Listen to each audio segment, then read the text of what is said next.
tamat. Video ringkasan ini awalnya aku pengen bikin jadi satu, tapi karena agak panjang, jadi aku bikin part 1 dan part 2. Oke, kita mulai dari sejarah awal terlebih dahulu. Pada zaman dahulu, kira-kira 1000 tahun sebelum jalan cerita utama, lahirlah seorang bayi laki-laki, namun jantung dari bayi tersebut tidak berdetak dan juga dia tidak bernafas.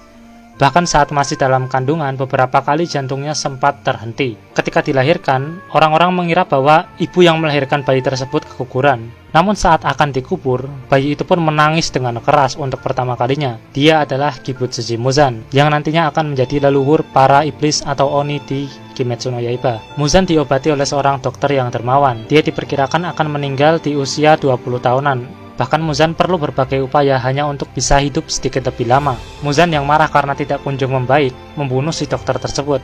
Namun setelah membunuh sang dokter, dia merasa bahwa obat yang diberikan dokter itu mulai bekerja. Dia pun mendapatkan tubuh kuat seperti yang dia impikan. Namun Muzan sadar bahwa dia akan langsung mati jika terkena cahaya matahari secara langsung. Sedangkan untuk memuaskan rasa laparnya, dia hanya perlu memakan manusia. Muzan pun membaca bahan-bahan yang digunakan oleh sang dokter. Akan tetapi obat tersebut masih dalam tahap percobaan, sehingga dia tidak tahu bagaimana cara membuat obat yang bernama bunga lili laba-laba biru. Muzan berpikir bahwa obat itu dibuat dengan bahan dasar bunga lili laba-laba biru. Dia pun terus mencari di mana keberadaan bunga tersebut, namun dia tidak berhasil menemukannya. Muzan menginginkan tubuh yang kuat dan abadi, karena itu prioritas utamanya adalah menemukan bunga lili laba-laba biru atau menciptakan iblis yang bisa bertahan di bawah cahaya matahari. Untuk memperluas area pencariannya, Muzan merubah banyak manusia menjadi iblis atau siluman atau oni, sakarepmu lah hari nyebut kepiye. Bertahun-tahun pun berlalu, suatu ketika di salah satu keluarga samurai, lahirlah 2 anak kembar. Namun sang adik lahir dengan sebuah tanda aneh di dahinya. Karena tanda aneh tersebut, sang ayah sempat ingin membunuhnya, karena anak kembar pasti akan menjadi prahara perebutan warisan. Namun sang istri menentangnya dengan keras, akhirnya mereka pun memutuskan untuk mengurung si adik di tempat khusus, kayak tempat isolasi gitu, dan akan mengirim sang anak tersebut ke kuil setelah dia berusia 10 tahun. Sang kakak bernama Michikatsu Tsukikuni, dan sang adik bernama Yorichi Tsukikuni. Sang ibu sangat menyayangi kedua putranya, dia berdoa setiap hari, bahkan sang ibu sampai membuatkan anting Hanafuda untuk sang adik.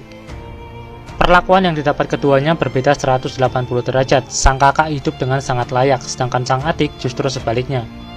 Namun ketika masih kecil, sang kakak Michikatsu Tsukikuni sering merasa kasihan kepada adiknya, karena sekali dia melihat ibu mereka, dia langsung memeluk ibunya.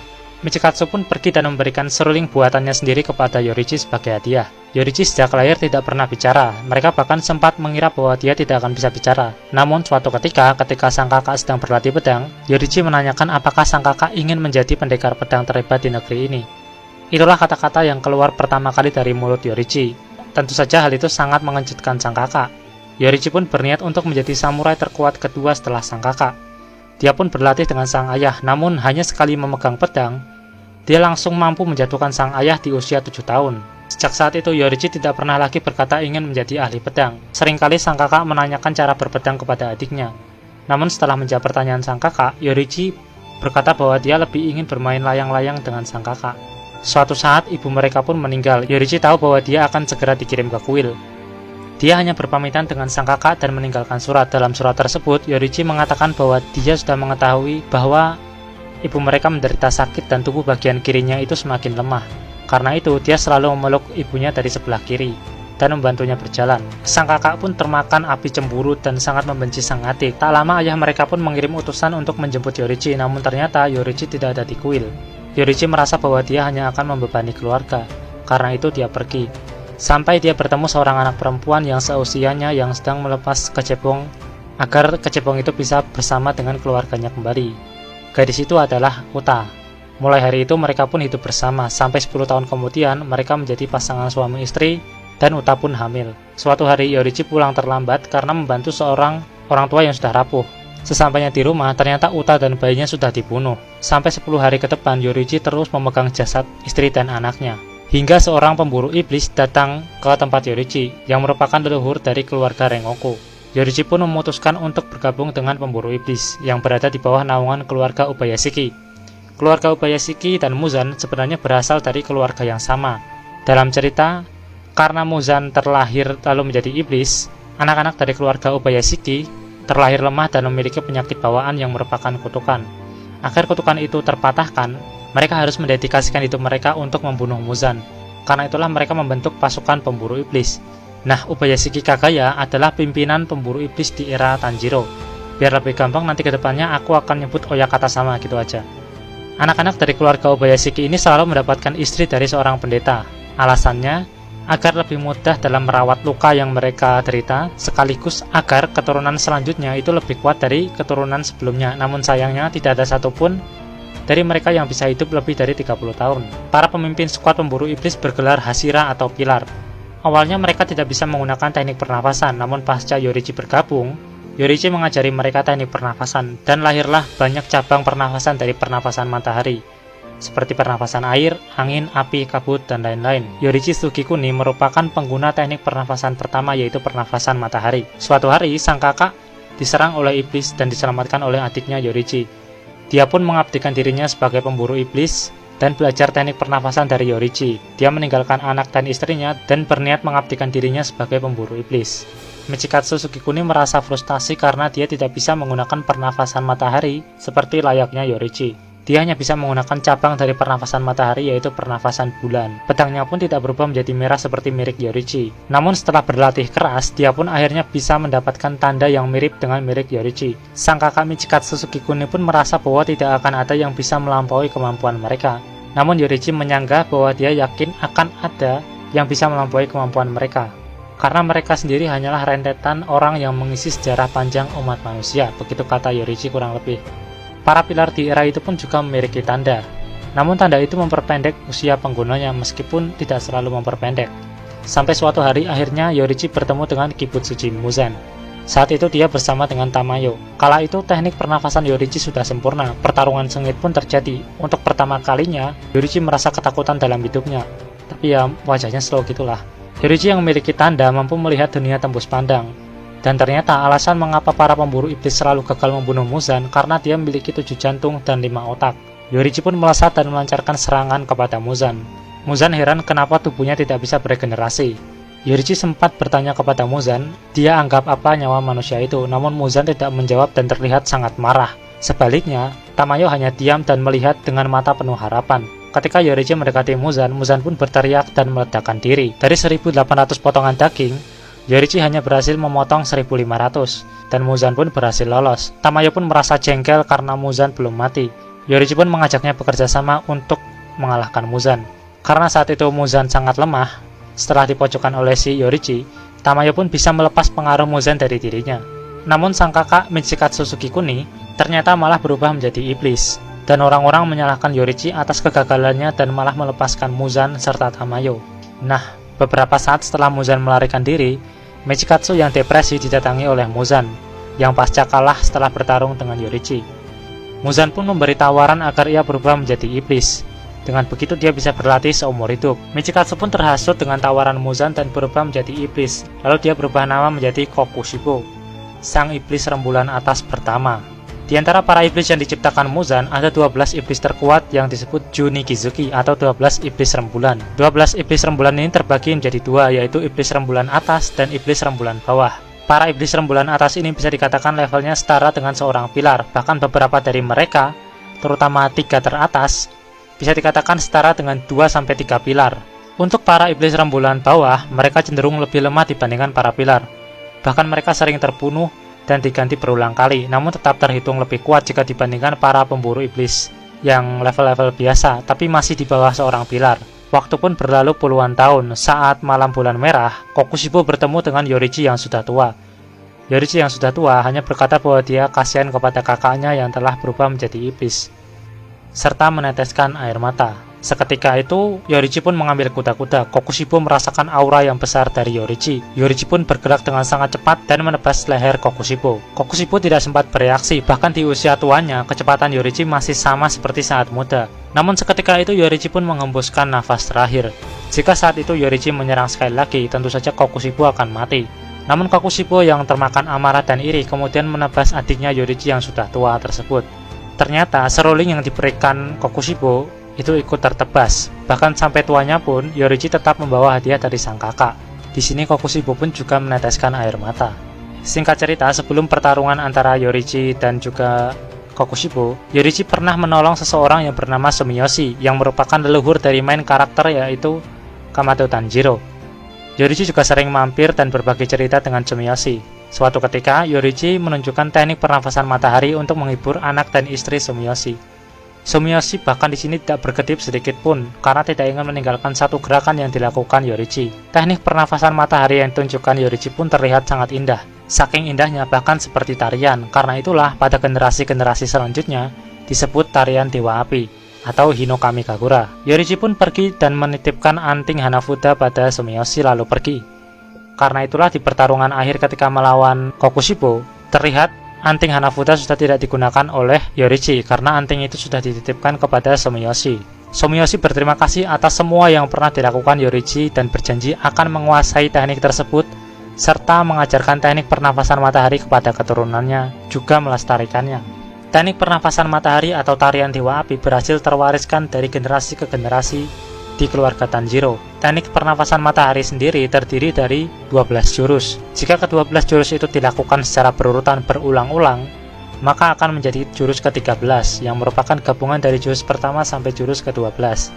Nah, masuklah kita ke alur cerita utama.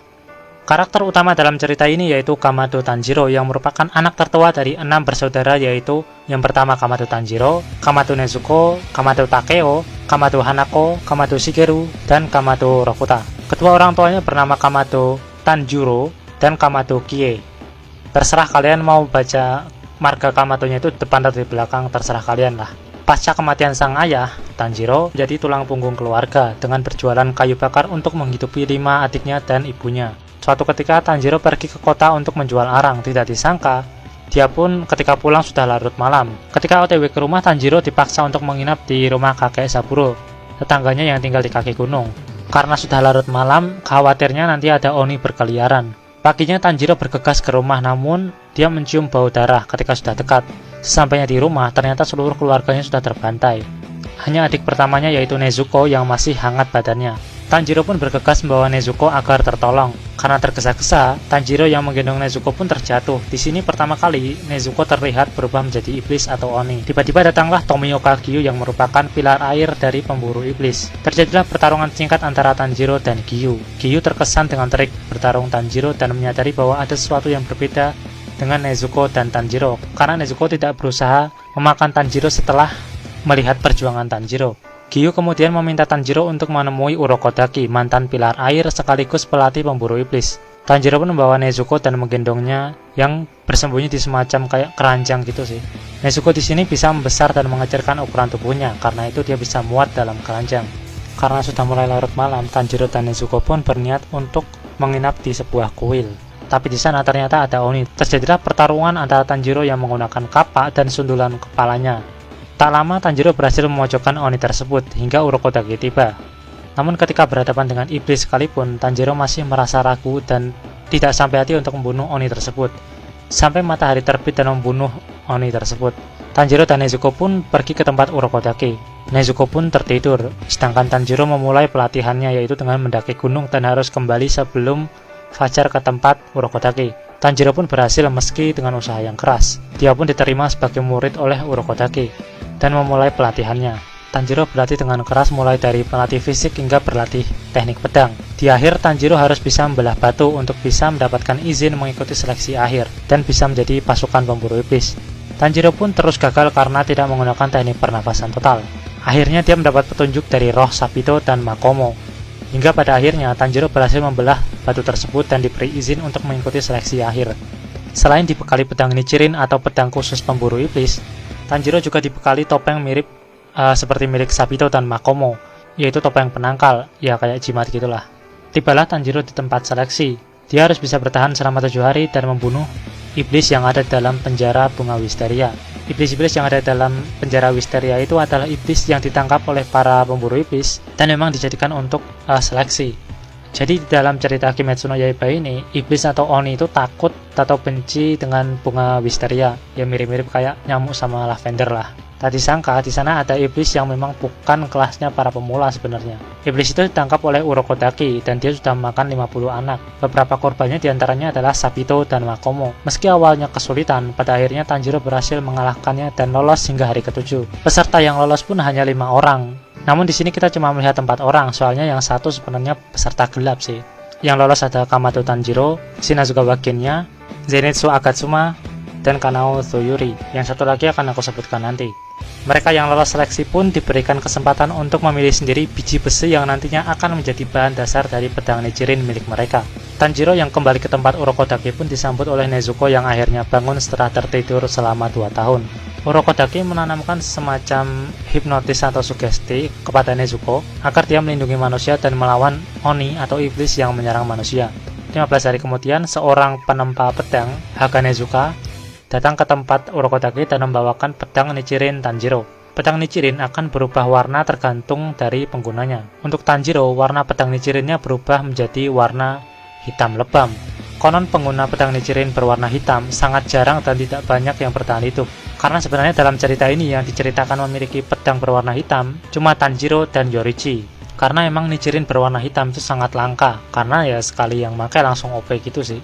Tanjiro pun diberi misi oleh Gaga yang merupakan sarana penyampaian misi untuk pergi ke sebuah kota di barat laut dan membunuh iblis yang mencuri gadis-gadis di sana. Sebelum berangkat, Tanjiro diberikan kotak khusus yang terbuat dari kayu yang sangat ringan yang bernama Cemara Kabut Awan untuk menggendong adiknya ketika siang hari. Berangkatlah Tanjiro dan bertemu dengan Kazumi yang pasangannya bernama Satoko yang merupakan salah satu korban dari Oni tersebut. Mereka pun berkeliling sampai malam dan akhirnya Tanjiro mencium bau iblis yang sedang menculik seorang gadis.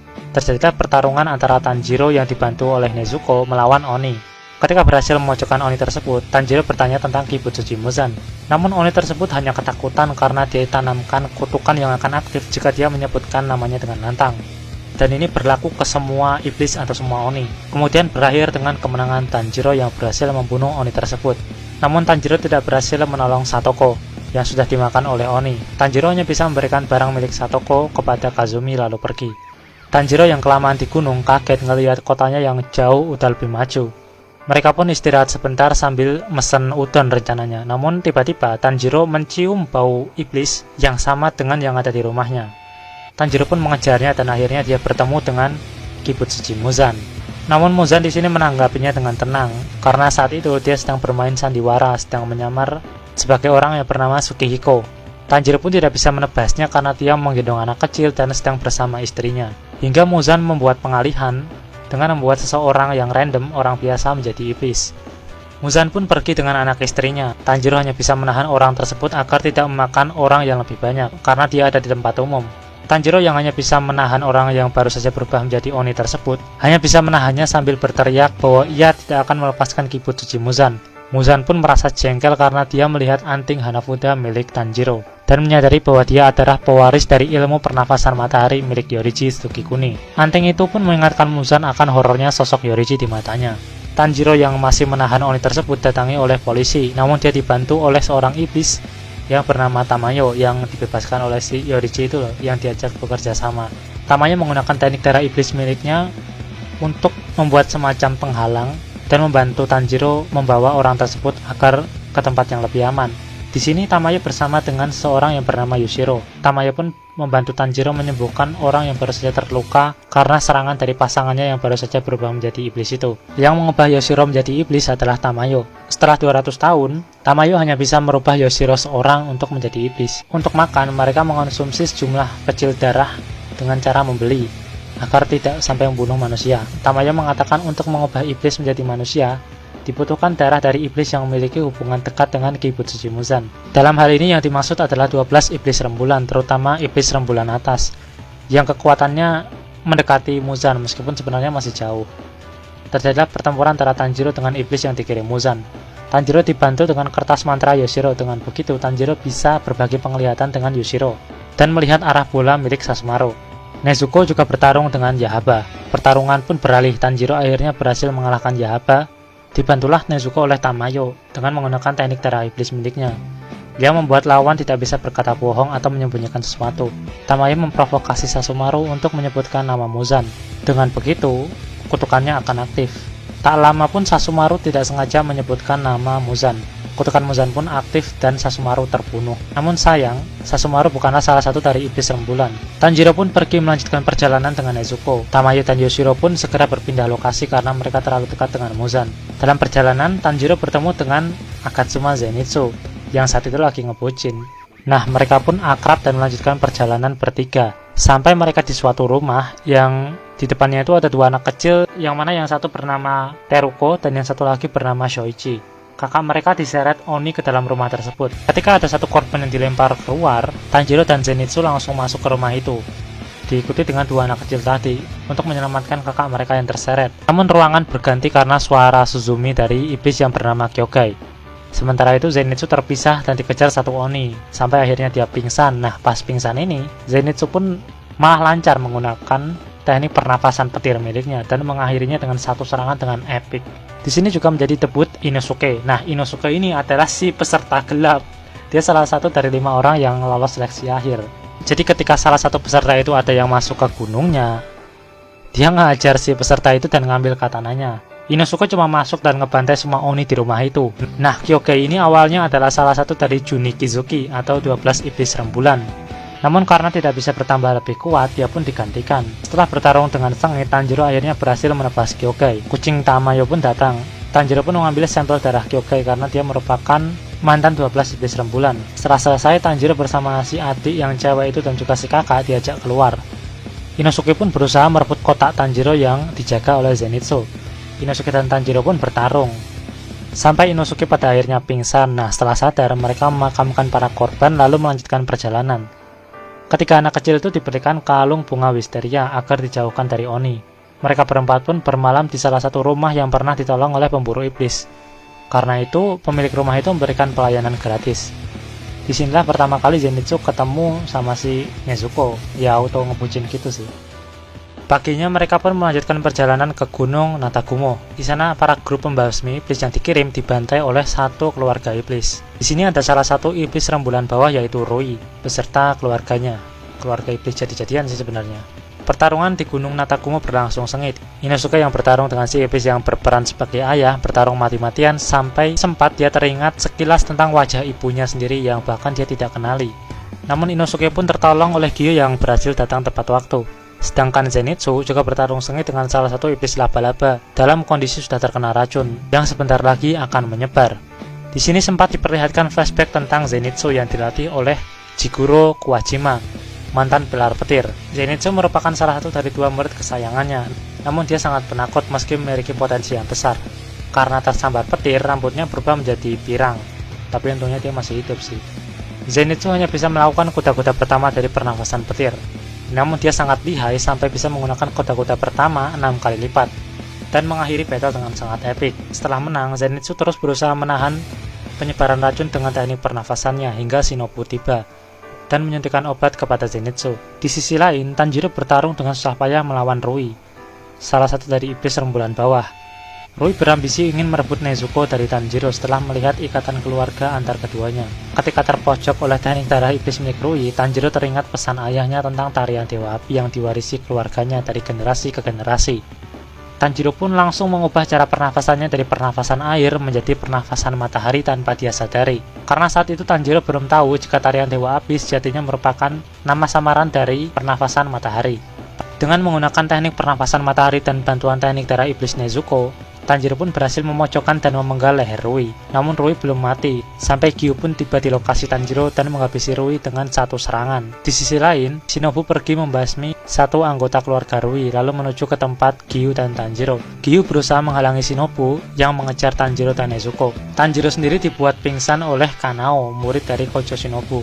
Kanao berusaha menebas dan mengejar Nezuko, sampai Gagak pun tiba dan memberikan arahan agar menahan Tanjiro dan Nezuko dan membawa mereka ke markas pusat pemburu iblis. Di sana tepat ketika para pilar sedang berkumpul. Ada pilar api Kyojuro Rengoku, pilar batu Himejima Kyome, pilar suara Uzui Tengen, pilar cinta Kanroji Mitsuri, pilar kabut Tokito Muichiro, pilar angin Shinazukawa Sanemi, pilar ular Iguro Obanai, pilar serangga Kocho Shinobu, dan pilar air Tomioka Gyu. Sanemi yang emang agak berangas memancing Tanjiro dan sempat terjadi adu kepala antar keduanya.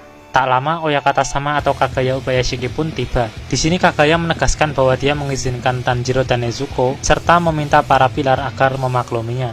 Sempat banyak pertentangan terutama Sanemi, Himejima, Kyojuro, dan Ikuro. Meskipun Kagaya telah memberikan jaminan bahwa Gyu dan Urokodake akan bertanggung jawab dan menceritakan bahwa Tanjiro telah bertemu Muzan setelah sekian lama tidak ada yang pernah melihatnya, bahkan para Hashira pun keheranan karena tidak ada satupun dari mereka yang pernah bertemu Muzan secara langsung sebelumnya. Sanemi yang bersikeras berusaha memancing Nezuko dengan darah. Namun Nezuko berhasil menahan dan akhirnya seluruh pilar pun setuju. Harus setuju lebih tepatnya. Tanjiro dan Nezuko pun dibawa ke kediaman Kocho Shinobu. Di sana mereka menjalani latihan pemulihan bersama Zenitsu, Inosuke dengan dibantu oleh Aoi Kanzaki, Kanao, Sumi Nakahara, Kyu Terauchi, dan Naho Takada. Selain itu beberapa hari kemudian Haga Nezuka dan Kanamori datang untuk memberikan pedang kepada Tanjiro dan Inosuke, pedang yang baru setelah pedang mereka rusak. Selain itu mereka juga berlatih agar bisa menggunakan pernafasan penuh setiap saat. Di sini Tanjiro dan Kocho sempat berbagi cerita. Kocho bercerita kalau dia memang selalu menahan marah dan menutupinya dengan senyum seperti yang dilakukan oleh kakaknya. Namun dia sendiri tidak bisa merasa kasihan kepada Oni seperti kakaknya. Setelah berhasil menguasai konsentrasi pernapasan penuh setiap saat, mereka melanjutkan misi dengan membantu Rengoku sang pilar api yang sedang dalam misi membasmi iblis di Mugen Train. Sekaligus agar Tanjiro bisa bertanya tentang tarian Dewa Api kepada si pilar api Kyojuro. Harapannya mereka bisa mendapat petunjuk tentang tarian Dewa Api yang diwarisi keluarga Kamato dari generasi ke generasi. Sebelum berangkat, Tanjiro berpamitan kepada orang-orang yang ada di tempat Shinobu. Kemudian Tanjiro juga bertemu dengan Shinazugawa Genya, adik Shinazugawa Sanemi yang lolos di seleksi akhir, tapi badannya udah agak gede di sini. Tanjiro lalu berpamitan dengan Aoi dan Kanao. Kanao yang cenderung selalu diam, terus berusaha diajak ngobrol oleh si Tanjiro. Sempat diceritakan juga masa lalu Kanao yang terbilang suram karena dilanda kemiskinan. Kedua orang tua Kanao menjual Kanao. Sampai akhirnya Kanao pun bertemu dengan Kocho Shinobu dan juga Kanae Kocho. Kocho pun membeli Kanao dan mereka pun merawatnya serta membina Kanao menjadi pemburu iblis. Tapi Kanao karena udah terlalu trauma, dia tidak bisa menentukan sesuatu sesuai kehendaknya. Karena itu, Kanae memberikannya koin untuk menentukan setiap tindakan yang akan dia lakukan. Namun Kanae percaya suatu hari ada orang yang bisa mengubah Kanao. Yap, dan orang itu adalah Tanjiro. Mereka pun berangkat menuju Mugen Train untuk membantu pilar api Rengoku Kyojuro. Sementara itu sebelum arc Mugen Train dimulai, para iblis rembulan bawah yang tersisa itu dikumpulkan oleh Muzan yang sedang menyamar dalam wujud wanita. Mereka semua dibunuh satu persatu sesuai kemauannya si Muzan. Yang tersisa hanyalah Enmu, yang kemudian karena si Muzan ini suka sama sifatnya si Enmu diberikan darah yang melimpah. Plus dia memiliki misi untuk membunuh seorang Hashira atau seorang pilar, dan akan diberikan imbalan darah yang lebih banyak dari Muzan jika dia bisa membawa Tanjiro. Dan Tanjiro pun sampai ke dalam kereta dan menanyakan tentang tarian Dewa Api kepada Kyojuro, namun Kyojuro tidak mengetahui apapun tentang tarian Dewa Api yang disebutkan oleh si Tanjiro. Namun Kyojuro menjelaskan bahwa teknik pernafasan memiliki 5 dasar elemen, yaitu api, air, angin, batu, dan petir. Yang mana dari pernafasan ini nanti akan bercabang menjadi seperti misal pernafasan kabut yang merupakan cabang dari pernafasan angin. Tentu saja 5 pernafasan dasar itu pun merupakan cabang dari pernafasan matahari. Kyojuro juga menambahkan bahwa pemilik pernafasan air dan juga api selalu menjadi pilar di segala zaman. Kyojuro lalu menawarkan akan membina Tanjiro secara langsung, layaknya seperti Kanao yang dibimbing oleh si Shinobu. Seketika ada Oni yang muncul dan langsung dikalahkan seketika juga oleh Kyojuro. Karena terkesan dengan teknik yang ditunjukkan Kyojuro, Inosuke dan Zenitsu pun meminta agar juga dilatih oleh Kyojuro. Kyojuro pun berjanji akan melatih ketiganya. Setelah itu, para orang-orang yang sudah dibuat putus asa oleh si Enmu, si iblis rembulan bawah yang tersisa, mereka akan dibuat kayak kecanduan akan mimpi gitu, akan tidur. Mereka diperintahkan oleh si Enmu untuk mengikat para pemburu iblis seketika setelah mereka tertidur. Tanjiro, Zenitsu, Inosuke, dan juga Kyojuro pun memiliki mimpi mereka masing-masing, termasuk Kyojuro, yang mana di sini diceritakan flashback ketika si Kyojuro memberitahu ayahnya bahwa dia sekarang menjadi seorang pilar. Ayahnya sih B aja sih reaksinya. Padahal dulunya dia seorang yang bersemangat, karena dia juga seorang pilar api dulunya. Kyojuro juga memberikan semangat kepada adiknya yaitu Senjuro, yang memang tidak seberuntung Kyojuro yang bisa menguasai teknik pernafasan api. Orang-orang yang diberikan perintah oleh si Enmu itu pun mengikat para pemburu iblis. Mereka pun masuk ke dalam dunia mimpi dari masing-masing pemburu iblis tersebut. Namun mereka harus berhati-hati agar si pemilik mimpi tidak menyadari kehadiran mereka. Jadi si korban itu berada di pusat mimpi. Nah, di luar dari pusat mimpi itu ada alam tak sadar. Inti spiritual dari mimpi orang tersebut itu ada di situ dan harus dihancurkan supaya mereka patah semangat gitu. Masing-masing dari mereka pun mengalami gangguan ketika akan menghancurkan inti spiritual dari korbannya.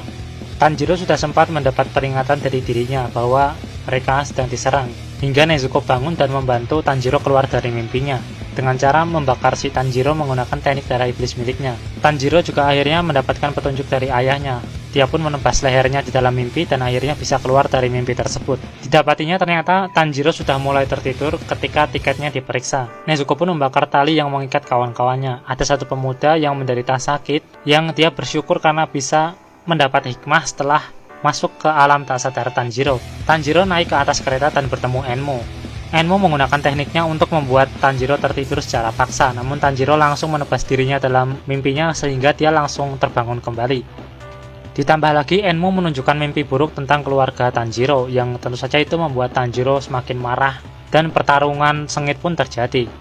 Ketika Tanjiro berhasil menebas Enmo, ternyata dia sudah bergabung dengan kereta itu sendiri. Ketika mereka tertidur, Rengoku, Inosuke, dan Zenitsu pun akhirnya bangun. Ya, Zenitsu masih ngorok sih sebenarnya, tapi udah terlepas lah dari pengaruh si Enmo paling enggak. Rengoku langsung melindungi 5 gerbong, sedangkan Zenitsu dan Nezuko melindungi 3 gerbong dan Inosuke serta Tanjiro melindungi 3 gerbong yang paling depan. Mereka pun bergegas menuju gerbong yang paling depan untuk menebas leher dari si Enmo yang ternyata ada di bawah kereta. Di sini mereka sedikit kesulitan untuk menebas leher si Enmo, bukan karena keras atau bagaimana, karena teknik darah iblis si Enmo ini menyulitkan untuk membedakan mana yang mimpi dan mana yang kenyataan. Bahkan Tanjiro hampir menebas dirinya sendiri di dunia nyata. Meskipun pada akhirnya dengan menggunakan pernafasan matahari langit biru, Enmo berhasil ditebas dan mati. Tiba-tiba muncullah sang iblis rembulan atas ketiga, yaitu Akaza. Teknik Akaza ini basicnya adalah bela diri tangan kosong, karena itu serangannya lebih kepada jenis martial art tangan kosong gitu. Akaza juga membenci orang yang lemah karena masa lalunya ketika dia masih menjadi seorang manusia. Akaza menawarkan agar Rengoku berubah menjadi Oni, namun Rengoku menolak. Terjadilah pertarungan sengit antara Rengoku Kyojuro, sang pilar api, melawan Akaza, sang iblis rembulan atas ketiga. Tingkat pertarungan mereka pun berbeda jauh dibandingkan Tanjiro dan kawan-kawannya pada saat itu. Tanjiro dan Inosuke pun tidak bisa bergerak untuk menolong karena hanya akan membebani si Rengoku. Namun Akaza berhasil menyudutkan Kyojuro dan melubangi tubuhnya. Seketika itu Kyojuro teringat pesan ibunya untuk melindungi yang lemah. Kyojuro pun berusaha menahan Akaza agar dia tidak bisa kemana-mana karena sebentar lagi matahari akan terbit. Tanjiro dan Inosuke pun mencoba membantu untuk memenggal kepala Akaza, namun malah Akaza berhasil kabur.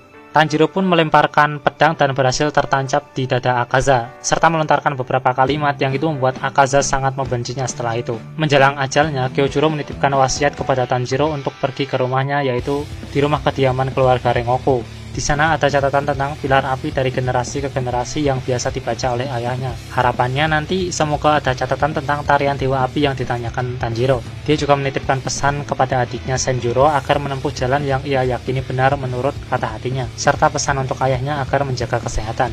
Kyojuro pun mengembuskan nafas terakhirnya dengan kepercayaan bahwa Tanjiro dan kawan-kawannya akan menjadi pilar yang hebat. Selanjutnya Akaza datang menemui Muzan, yang saat itu Muzan sedang menyamar sebagai anak kecil. Di sini Muzan berusaha menemukan catatan tentang bunga lili laba-laba biru. Namun sayangnya di sini si Akaza malah mendapat marah dari si Muzan. Sementara itu Tanjiro menuju ke kediaman keluarga Rengoku untuk mencari petunjuk sekaligus menyampaikan wasiat dari Kyojuro. Di sana dia bertemu dengan Rengoku Senjuro, adik dari si Kyojuro, dan Rengoku Shinjuro, ayah dari Kyojuro. Baru datang si Shinjuro, ayah Kyojuro ini langsung mengucapkan kata-kata kasar tentang Kyojuro yang baru saja wafat. Justru dia menyalahkan si Kyojuro karena malah menjadi pemburu iblis. Padahal sebenarnya dia sangat bersedih. Beberapa saat, ketika dia melihat anting Hanafuda milik Tanjiro, Shinjuro pun langsung terlihat sangat marah dan menuduh bahwa Tanjiro datang untuk menghina mereka. Karena mereka hanya bisa menggunakan pernafasan api yang merupakan cabang dari pernafasan matahari. Disinilah pertama kalinya clue Tanjiro menyadari bahwa ternyata tarian dewa api yang diwarisi keluarganya dari generasi ke generasi merupakan rangkaian teknik dari pernafasan matahari. Terjadilah ribut-ribut antara Tanjiro dan Shinjuro. Singkatnya, setelah agak reda, Tanjiro pun menyampaikan wasiat dari Kyojuro kepada si adik. Lalu si adik, yaitu Senjuro, mengambilkan buku yang dimaksud oleh Kyojuro. Namun ternyata buku itu sudah dirobek-robek oleh ayahnya. Senjuro juga bercerita bahwa dia putus asa karena Nichirinnya tidak berubah warna. Dia tidak bisa menjadi seperti yang diharapkan, yaitu menjadi pewaris nafas api meneruskan tradisi keluarganya. Sebelum pergi, Senjuro menitipkan Tsuba milik Kyojuro kepada Tanjiro. Setelah Tanjiro pergi, Senjuro pun menyampaikan pesan terakhir Kyojuro kepada ayah mereka. Shinjiro pun tak kuasa menahan air mata pada saat itu. Tanjiro yang pulang pun disambut dengan kemarahan Akanezuka yang marah soalnya pedang buatannya hilang. 4 bulan pasca kematian Kyojuro dimulailah arc distrik hiburan. Masing-masing dari mereka seperti Tanjiro, Zenitsu dan juga Inosuke mendapatkan misi memburu iblis. Dan suatu ketika si pilar suara yaitu Uzui Tengen datang dan tidak meminjam tapi malah kayak penculikan sih para pekerja yang ada di kediamannya si Kojo Shinobu untuk membantu misinya. Nah, perlu diketahui Uzui Tengen ini adalah seorang mantan shinobi, karena itu dia bisa bergerak dengan cepat. Akhirnya malah Tanjiro dan kawan-kawan yang dibawa, mereka pun ke distrik merah tempat tinggal iblis. Selain mencari keberadaan iblis di sini, Tengen juga berniat mencari 3 istrinya yang lost kontak. Ketiga istrinya ini adalah Kunoichi, ada si Makio, Suma, dan Hinazuru. Karena ketika menyamar sebagai pelanggan dia tidak bisa menemukan jejak tentang iblis di tempat tersebut, maka mereka akan mencoba menyamar sebagai pekerja. Distrik lokalisasi yang berada di Yoshiwara ini merupakan tempat para pelacur. Di sini biasanya mereka dijual dan diantara mereka yang paling menonjol disebut Oiran. Selain kecantikan mereka, mereka memiliki pendidikan dan juga prestasi. Untuk bertemu sang Oiran, singkatnya seseorang harus menjadi pelanggan tetap. Tanjiro dan kawan-kawan pun menyamar sebagai Inoko, Sumiko, dan Zenko. Mereka pun dijual oleh si Uzui Tengen ini kayak penyelewengan kekuasaan sih sebenarnya. Setelah Sumiko terjual, ada parade sang Oiran Koinatsu. Dan rumah toko itu seketika itu membeli Inoko. Inoko pun terjual. Makeupnya pun dibersihkan karena wajahnya emang udah kayak cewek si Inosuke, jadi ya nggak terlalu ribet lah kamuflasenya. Selanjutnya Zenko terjual dan menjadi seorang pemain samisen di rumah Kyogoku. Di tempat Tanjiro, dia mendengar kabar bahwa Suma istrinya Tengen itu kabur dan menghilang. Di sisi lain, Inosuke mendengar bahwa Makio istri Tengen tidak keluar dari kamarnya. Tengen sendiri terus mengawasi, dia juga akhirnya berhasil merasakan bau iblis. Ternyata Makio sedang diinterogasi oleh Oni di dalam kamarnya. Inosuke yang merasa tidak beres langsung mengecek di dalam kamar, namun ternyata iblis itu berhasil kabur. Di tempat Zenitsu, dia mendengar suara tangisan wanita. Ketika didatangi tanpa disadari, di belakang Zenitsu ada Daki, iblis rembulan atas ke-6 yang menyamar dengan nama Warabihime. Selain membunuh banyak wanita, dia juga membunuh majikannya. Daki ini terhitung kuat, dia pernah mengalahkan 7 pilar. Zenitsu menyadari bahwa yang di belakangnya itu adalah iblis. Dia juga melihat sang Oiran si iblis itu menjewer salah satu wanita dengan genggaman tangannya, bahkan sampai berdarah. Zenitsu pun memegang tangannya dan meminta untuk melepaskannya, namun Oiran justru menamparnya, lalu dia terlempar cukup jauh. Untungnya, di sini Zenitsu sudah masang kuda-kuda. Tengen pun pergi seorang diri, namun Inosuke dan Tanjiro juga ikut bergerak. Tanjiro pergi berpamitan dengan Koinatsu. Seketika setelah Tanjiro pergi, Daki pun datang. Tanjiro mencium bau iblis, lalu dia langsung kembali ke tempat Koinatsu. Namun di sana Daki sudah menyandra si Koinatsu, sedangkan Tengen menuju ke tempat Hinazuru yang dipindahkan setelah meminum racun. Hinazuru sengaja meminum racun itu agar dia dikira sakit, jadi dia bisa keluar dari tempat itu. Tak lama, Tengen pun tiba dan melepas selendang yang diberikan Daki kepada Hinazuru. Dan di tempat lain terjadilah pertarungan antara Tanjiro melawan Daki. Di saat yang sama, Tengen OTW ke tempat Tanjiro. Namun dia mendengar suara lain, dia pun membelah tanah menggunakan pernafasan suara. Sementara Inosuke menerobos ke dalam tanah dan berhasil menemukan orang-orang yang tersegel di dalam selendang Daki terlebih dahulu. Inosuke pun berusaha membebaskan mereka satu persatu, hingga 2 istri Tengen dan juga Zenitsu pun bebas. Tak lama Tengen pun tiba dan memotong-motong dalam sekejap selendang Daki. Selendang itu pun kabur dan bergabung dengan Daki. Daki pun mengamuk dan menyerang secara babi buta. Karena serangan Daki sangat cepat, Tanjiro hanya bisa melindungi 1 orang. Tanjiro sendiri sedang dalam kondisi demam ketika dalam arc ini. Di sini ceritakan bahwa si Senjuro Rengoku, ayahnya si Kyojuro dan Senjuro, berputus asa setelah kematian Ruka istrinya. Dia menjadi patah semangat dan jadi pemabuk. Dia meminta maaf kepada Tanjiro atas apa yang terjadi sebelumnya, bahwa pertemuan pertama mereka langsung buruk kayak gitu. Dia memberitahu Tanjiro jika mereka yang dapat menggunakan pernafasan matahari memiliki tanda. Tanda yang dimaksud ini yang kusebutkan sebelumnya, tapi bukan tanda yang didai Tanjiro, karena tanda yang dai Tanjiro itu yang awal itu bekas luka, tanda yang muncul setelah itu maksudnya. Tanjiro yang termakan amarah menyerang dengan cepat menggunakan pernafasan matahari. Namun hampir saja dia mati jika tidak bernafas karena terlalu berkonsentrasi menyerang. dengan dibantu oleh Nezuko. Nezuko yang terpojok akhirnya berhasil membangkitkan pola tanda Demon Slayer Mark, dan kekuatannya pun meningkat drastis, bahkan bisa menyudutkan Daki. Di sini tingkat regenerasi Nezuko, kecepatannya bahkan menyamai iblis rembulan atas atau Upper Moon. Namun Nezuko di sini jadi tidak terkendali. Tanjiro pun berusaha menahan Nezuko agar tidak menyakiti orang lain. Tanjiro pun menyanyikan lagu tidur yang akhirnya membuat Nezuko menangis dan tertidur. Daki yang terpenggal oleh si Tengen malah merengek di sini, karena kayak merasa terhina gitu. Hingga sang kakak muncul, yaitu Gyutaro. Dia juga merupakan Upper Moon ke-6 atau iblis rembulan atas ke-6. Jadi di sini iblis rembulan atas ke-6-nya itu ada dua, Daki sama Gyutaro. Gyutaro ini lebih kuat jika dibandingkan Daki. Dia bahkan bisa menandingi Tengen dengan senjata sabitnya. Di sini diceritakan sedikit tentang Uzui Tengen. Tengen ini memiliki 9 adik, namun yang tersisa hanya tinggal dia dan adiknya. Karena adik lainnya itu meninggal karena pelatihan keras dari sang ayah. Dia berusaha agar tidak berakhir seperti adiknya, menjadi seorang manusia yang tak berperasaan. Karena itu, Tengen lebih mementingkan keselamatan istri-istrinya dibandingkan misi. Pertarungan antara Uzui Tengen bersama Tanjiro, Zenitsu, dan Inosuke melawan Gyutaro dan Daki pun dimulai. Inosuke dan Zenitsu melawan Daki, sementara Tanjiro dan Tengen bertarung melawan Gyutaro. Meskipun Tengen sambil berusaha menahan racun yang sudah mulai menyebar, Tanjiro sendiri sambil menahan luka yang dideritanya. Meski dibantu Hinazuru dalam pertarungan, tetap saja masih terasa berat sebelah. Karena terpojok, Inosuke dan Zenitsu pun meminta bantuan Tanjiro. Akhirnya Tanjiro bersama Inosuke dan Zenitsu fokus untuk mengalahkan Daki terlebih dahulu. Mereka melakukan combo dan berhasil memojokkan Daki. Meski berhasil menebas leher si Daki, namun dalam sekejap Gyutaro menyerang dan membalikkan keadaan. Jadi kalau ingin mengalahkan si Gyutaro dan juga Daki, harus kedua-duanya kalah dalam waktu yang bersamaan. Ketika hampir kalah, Tanjiro pun berhasil membalikkan keadaan. Begitu pula Zenitsu yang berhasil bangkit dan memojokkan Daki sekali lagi. Tanjiro dibantu oleh Tengen yang tangannya udah terpotong di sini. Mereka pun berkombinasi, bahkan di sini Tanjiro akhirnya berhasil membangkitkan Demon Slayer Mark dan berhasil memenggal kepala Gyutaro. Bersamaan dengan itu, Inosuke dan Zenitsu berhasil memenggal Daki. Keduanya pun berhasil terpenggal, namun mereka masih sempat melancarkan serangan. Tanjiro pun pingsan karena racun yang mulai menyebar dalam tubuhnya. Namun untung saja dia terselamatkan berkat kemampuan darah iblis dari Nezuko. Begitu pula Inosuke dan Uzui Tengen yang tertolong setelah dibakar oleh si Nezuko. Jadi di sini darahnya si Nezuko itu bisa kayak menetralkan racun dari iblis rembulan atau iblis-iblis yang lain. Setelah mendapatkan sel darah dari iblis rembulan atas, kucing Tamayo pun menghilang, yang biasanya dikirim oleh si Tamayo itu loh. Tanjiro pun pergi dan memeriksa dua oni tersebut. Keduanya malah saling menyalahkan. Tanjiro di sini sedikit memberikan nasihat kepada sesama orang yang memiliki saudara.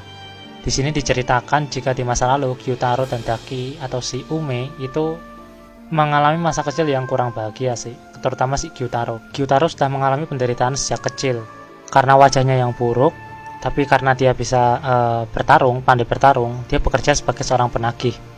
Sedangkan karena si adiknya yaitu Ume itu sangat cantik, Ume atau Daki, jadi Ume itu nama Daki ketika masih menjadi manusia, dia sangat cantik meskipun waktu masih usia muda. Dia bahkan mampu memikat banyak orang. Namun dia pernah membuat seorang samurai itu buta dengan jebat rambut, yang itu membuatnya dibakar hidup-hidup. Gyutaro, sang kakaknya dari sang adik hampir mati, berlari ke sana kemari mencari bantuan, hingga dia bertemu dengan Douma, iblis rembulan atas kedua. Douma pun mengubah keduanya menjadi oni, yang pada akhirnya di alam lain, Gyutaro dan Ume pun akhirnya berbaikan layaknya kakak beradik. Sejak dulu mereka sebenarnya sudah saling peduli sebagai kakak beradik, meskipun fisik mereka berbeda 180 derajat. Keduanya pun akhirnya bisa berdamai setelah kematian. Di antara semua arc di Kimetsu no Yaiba, kalau menurutku pribadi, entah kenapa arc yang Distrik Hiburan ini endingnya itu paling menyentuh sih. Ya meskipun sebenarnya ceritanya klasik, jujur ceritanya itu klasik, tapi pengemasannya itu emosinya bisa ngena, jadi pas gitu loh. Iguro Obanai si pilar ular pun tak lama kemudian datang. Dia datang cuma ngeritik performanya si Tengen sih. Tengen sebenarnya udah pengen pensiun, tapi di sini dicegah sama si Iguro. Sebaliknya si Iguro heran ternyata Tanjiro berhasil selamat dari pertarungan itu. Di sini Oyakata Sama senang mendengar kemajuan Tanjiro dan kawan-kawan, meskipun di sini terlihat si Oyakata Sama ini lukanya makin parah. Nah, oke lur, itu tadi ringkasan Kimetsu no Yaiba part 1. Untuk di part 2 nanti ada arc Desa Penempa Pedang, terus pelatihan pilar sama final battle. Dan oke, mungkin itu dulu untuk video kali ini. Jangan lupa untuk like, share, dan subscribe jika kalian pikir video ini menarik. Mohon maaf jika ada yang kurang dan salah kata, kritisi aja kalau ada yang salah. Silahkan tambah aja di kolom komentar.